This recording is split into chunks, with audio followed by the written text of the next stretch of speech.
Hi everybody, it's Honest John again.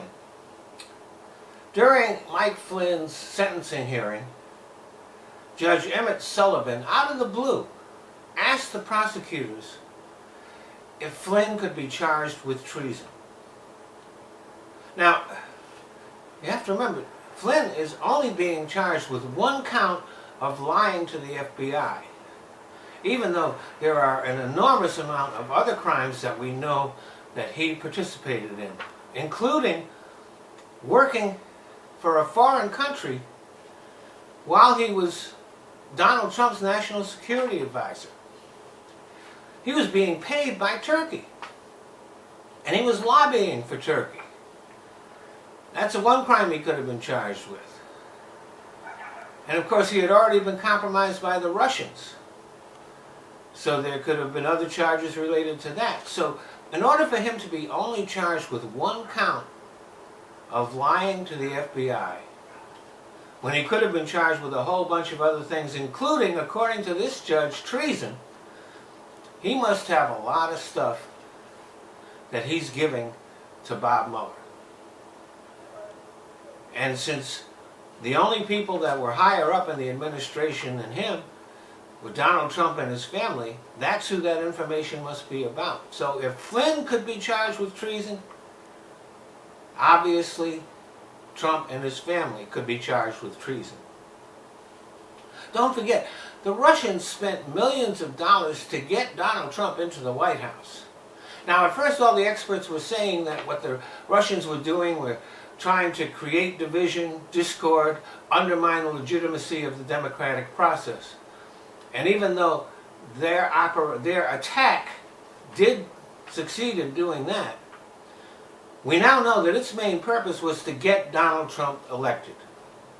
They did not spend millions of dollars just to create confusion. They did it to get their boy, that's what the KGB called Donald Trump, into the White House.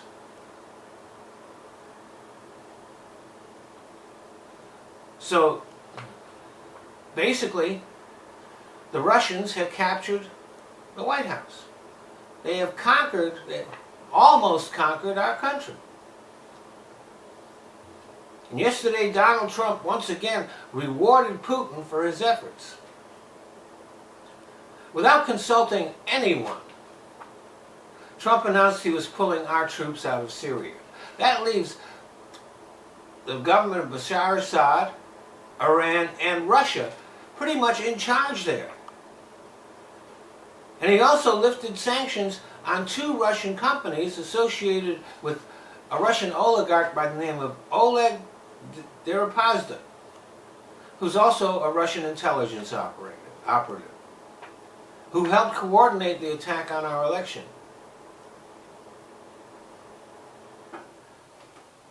And since he's been in office, Donald Trump has given Putin a whole lot of things. He has diminished our influence all over the world, undermined our democracy, harmed our relations with our most important allies and NATO, and given Russia the upper hand in their dealings with us and the rest of the world. And don't forget, when Donald Trump meets with Putin, he doesn't bring anybody else in there with him. He goes in alone, and him and Putin conspire about what they're going to do next.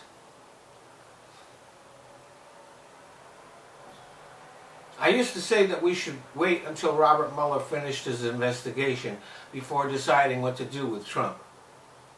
There's no reason to wait now. I know that's what will happen. But every time Trump meets with Putin, they're plotting. And don't forget, it's not just what Trump did during the election. It's what he's doing now. He's not working for us. He's working for Vladimir Putin. And every single day that Trump spends in the White House is a threat to every one of us. Thanks for listening. Well, I want to thank you all for watching my videos. But there are certain changes that Google has made to YouTube, which, since I'm a smaller channel, means that I can't monetize my videos. So I found places where I can.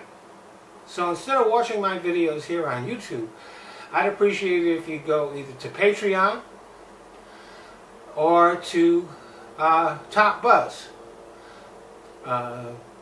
They let me monetize videos, and I don't even have to put commercials on. So,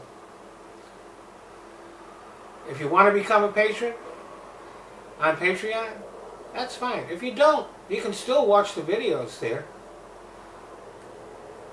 I've just kind of given up on YouTube. YouTube is just a place that I use so that I can put my videos in other places.